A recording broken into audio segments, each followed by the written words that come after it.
Give it a couple of minutes. We're going to have a really fun time tonight because I've got some real-time testing, and we're actually going to do some testing here while we're playing around with all this crap. And I think I'm going to go ahead and start. So there, just to try to make this clear to everybody, this aircraft, you know, is a Frankenstein plane. It is a utility plane. It's going to be designed to have carriages under each wing where I can drop other airplanes. I've got a twister that I'm going to drop like an X-15 from it. I have, of course, the tailgate that's going to open on it so I can dump, you know, or whatever I want to dump out of the back of it, tanks, Teletubbies, paratroopers. I am going to make about a 12-foot diameter parachute and actually drop a 20-pound barbell from this thing. So it's really just a utility plane. But in my mind, I set some targeted goals on weight from past experiences.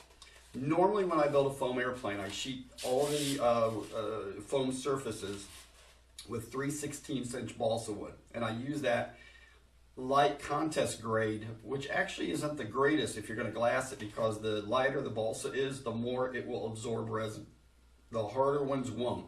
So believe it or not, when you buy a really light, balsa wood thinking it's going to be lighter, it actually will soak up some more resin if you're not careful.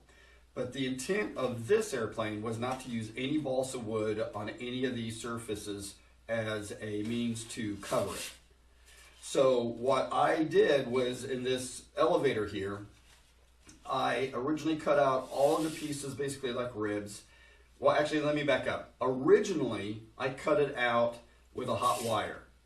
Glassed it, and it was pretty flimsy. I didn't like it.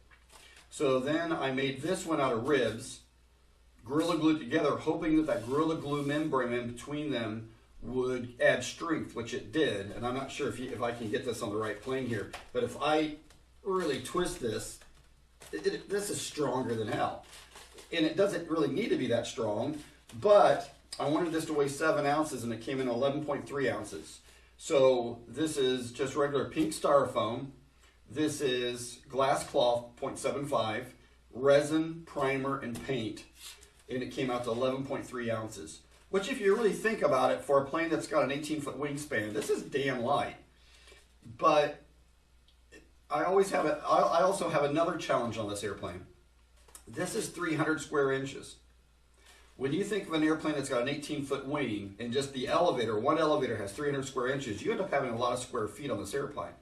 So it started hitting me in the head. I've got to figure out how I'm going to cover the entire airplane and paint it and not add 5 pounds of weight. So I need to come up with a way that I can basically put the glass cloth on, not prime it, put my paint on, then take an airbrush and do the camouflage. This is going to be a camouflaged airplane that's going to look like a World War II German that Giganta plane, or whatever the hell it was. It had the nose open up and was originally a glider that then became a transport. But this is going to be like a German airplane that never made it into service because we obliterated them and won the war before the plane could actually fly. So I want it to look like a nostalgic old German bomber that never existed. But going back again to this actually is really, really light, but it's not what I wanted. But I have to figure out how to put, you know, I don't know how many square feet there is on this airplane, probably 200 or 300 square feet of surface. Okay? I got to figure out how to glass that and keep it as light as possible. So now we get into some experimenting here. So I made some at 1 a.m. last night. Once this didn't work, my ADHD kicked in. I don't need any sleep. I was up really late last night. But this is glass with resin primer paint. Comes out to 28 grams and it's 58.5 square inches. This is glass, and I mean fiberglass, 0.75 ounce, with my water-based polyurethane and paint only. Now, if you look at this pretty close, it looks almost like the fabric weave that you would see on like a Piper cover or something in real life. So, glass, poly, I'm sorry, this is poly with the 404, I'm sorry. You can see it right there, it says 404. 404 is this filler, and I'll get back to that in a minute. This is glass with the polyurethane, but 2 coats, weighed 24.5 grams. Let me go back for a minute. Glass poly 404 weighed 23 grams. The fiberglass with resin primer paint weighed 28 grams. And then the glass poly and paint only weighed 21 grams. And this is only the poly, then polyurethane slightly sanded, and then the paint put directly on it. Okay, so I got a good foundation to start with. So everybody says take water-based polyurethane and add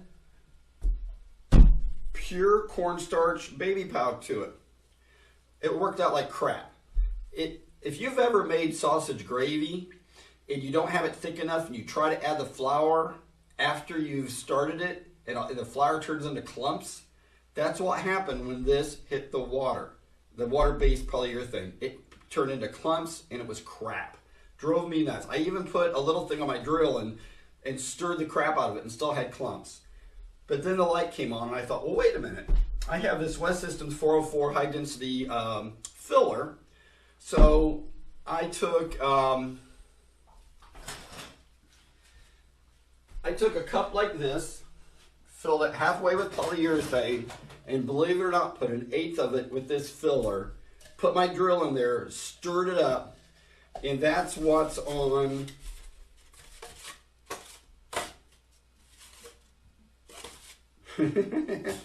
oh, I'm losing my mind right now, guys. 2 coats poly. Oh, 404. I thought the 404 was on here. So this actually has the filler in it, and it weighed 23 grams. But with the plain paint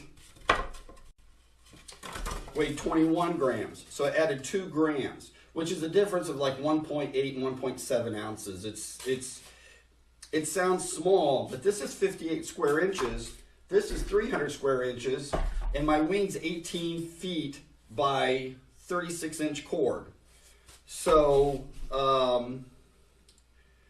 if we do a little ciphering there, and I take 18 times 12, so I got 216 times 36. So I have 7,776 square inches. This is 300 square inches. My plane, just on the top surface, is going to have, well, actually this is 600. It's 303. So this is 600 square inches total, and my plane's going to have over 14,000 square inches on it. So weight's going to matter. So what I'm going to try to do is, and the way I put this on, I use a roller, and the roller leaves bubbles, and then you take a foam rubber brush, and you just really lightly pull it across, and it absolutely flows and blends. Not sure how good you can see that, but there's no brush strokes at all. So I think the system using this right here, that's what I'm using if you guys can see it. I got it at Menards, and it's really great stuff so far. Now, somebody's going to say, well, how strong is this? And this is going to blow your freaking mind. This will blow your mind. So, think about it for a minute. The fiberglass is harder. I'm sorry, the resin is harder. When you bend it where it's hanging off, it's a lot stiffer. The polyurethane is still a little bit rubbery, even though it's completely cured. That rubbery actually makes it stick better to the foam. And what does the rubbery do for you? Watch this. So here's the glass. I'm going to lay this on here. I'm going to start this up. So it's zeroed right now with this on here. I'm going to take the back side of a rivet and start pushing down until it goes through the fabric. and it's about 30 ounces is where it broke through. Now I'm going to take the glass with the poly. Let's start with just the regular poly and paint, no filler and one coat. And I start to push down. There's 30, there's 40, 52 ounces when this punched through. So, you know, I should have wrote that down. And of course I don't have my marker. Isn't it always funny how you misplace everything? So let's go back for a minute.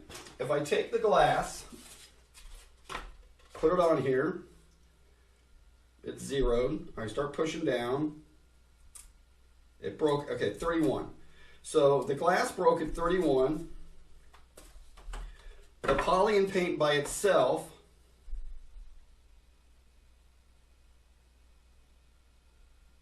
$52. So 52. I mean, that's incredible how much stronger the polyurethane is than the fiberglass.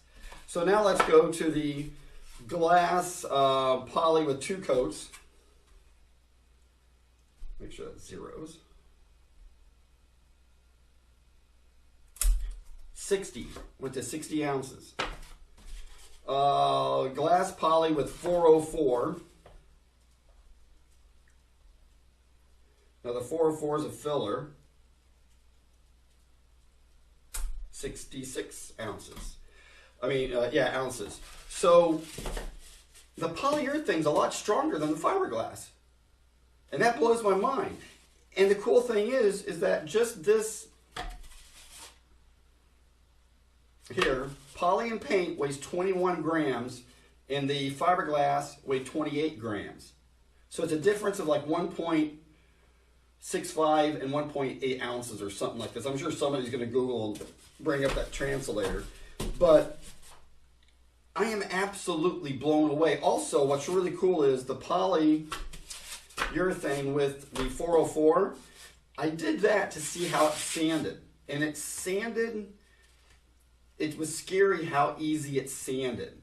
I mean, the dust just came right up off it. It's not hard like fiberglass resin. But the thing is it a little softer than fiberglass? Absolutely it is. But when it punches through, it's actually stronger. So I think what it's doing is with the fiberglass, it's real brittle and it's just tearing through the fibers. With the polyurethane, it still stays a little bit flexible, I guess. And you can see it divoting down, and then it punches through. So I think this is absolutely mind-boggling, breakthrough, James Bond type stuff. So that's really all I wanted to do tonight, was kind of cover what I did in my testing here. And to kind of recap, would this elevator work? Absolutely it'd work. Is it within the weights of the airplane being around 55, 60 pounds? Absolutely. But one thing about elevators I found out in my testing is the lighter the elevator, the less counterbalance you need to mechanically balance it to prevent flutter.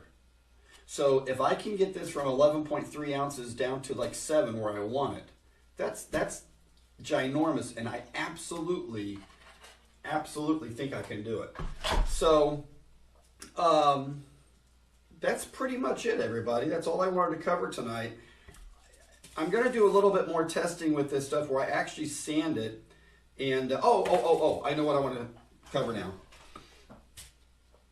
The really cool thing about having the poly and the paint, this one right here, okay, is that you can put this on with a roller. You then take paper towels and kind of pick up any wetness that is left behind. You don't want to have anything except the polyurethane that can stick down. The polyurethane just glides on with a roller. It is so cool. I'm going to let that dry 24 hours. Well, actually, I'll probably dry for a couple of weeks. But when I go to paint the airplane, the base coat of the camouflage, I'm going to apply with a roller. So there's not going to be any primer. My polyurethane that holds it on is going to have these this filler in it to basically be my base coat and primer.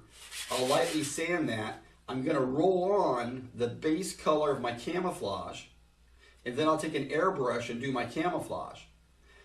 And I think this plane, as far as weight concerned from the finishing, is going to be feather light. I still need to test how strong it's going to be, because as you know, this thing is really, really strong. But keep in mind, there's 4 hinge points on it, and there's 2 places the servos. There are going to be 2 servos on this. So even if this got a little bit flexible on me, having the hinge point keep it in line and having 2 servos spaced like I do, I think this is going to be pretty strong. So that's pretty much it. So I'm getting an absolute ton of emails asking questions that are hard for me to answer, because there's this weird phenomenon happening right now where I'll do a video that's 20 minutes long. Somebody will watch 10 minutes of it and then start asking me questions without watching the whole video. Or I had a professor I've become friends with. His school won't let them watch videos from Facebook Live, so he's been watching them at home and downloading them and taking them to his class to kind of show some of the stuff I do. So I am posting all of these back on my YouTube now.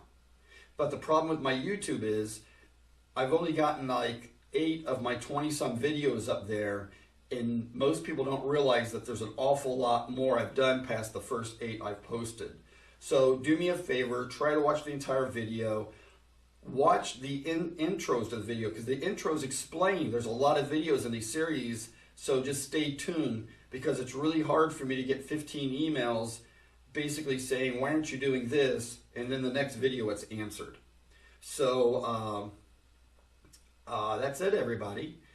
And what I hope to accomplish now, because I am behind right now, is this is the new elevator here that I actually hot wired this time. And I needed to find a way to make it a little bit stronger without cutting it all up like I did last time. So what's going to happen is there's going to be end caps that are ABS, and they're a 1/16 inch thick. Then where each of my hinges are is actually going to be attached to the rib that's sandwiched in there.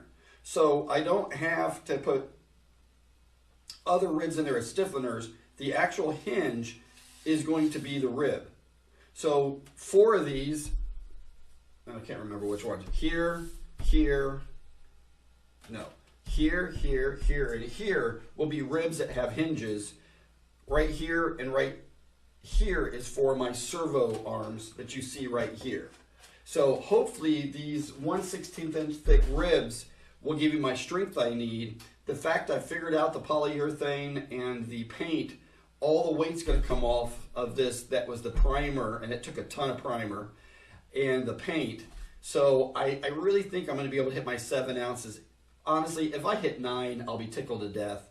But I still won't be happy, because I want 7 ounces. And so I think I've covered everything. One reason I seem to be a little bit of a jughead sometimes is I don't have a script, and I don't write everything down like I should, because I just don't have the time. And I'm trying to remember all of this as I'm talking to you all. So thanks for watching, and if you're watching this as it's being replayed and you got questions, send me a PM or an email. And I probably won't have a video tomorrow night, and I doubt I'll have a video Friday night. Is today Tuesday or Wednesday? Well, whatever. I don't think Thursday or Friday night I'll do videos, but I'll try to do one Saturday night. Hopefully by then this is all built, and I have the horizontal stab both sides made. And then this weekend I hopefully can get back on track. But it's the holidays, a lot of crap's going on, and the hobby doesn't have a lot of time. So thanks for watching the videos, everybody. I'm going to try to shut this thing down like a professional video guru, and not sit here and stare at the camera like I've got some kind of a brain seizure. Thanks a lot, everybody, and rock on. Take care, everybody. Bye-bye.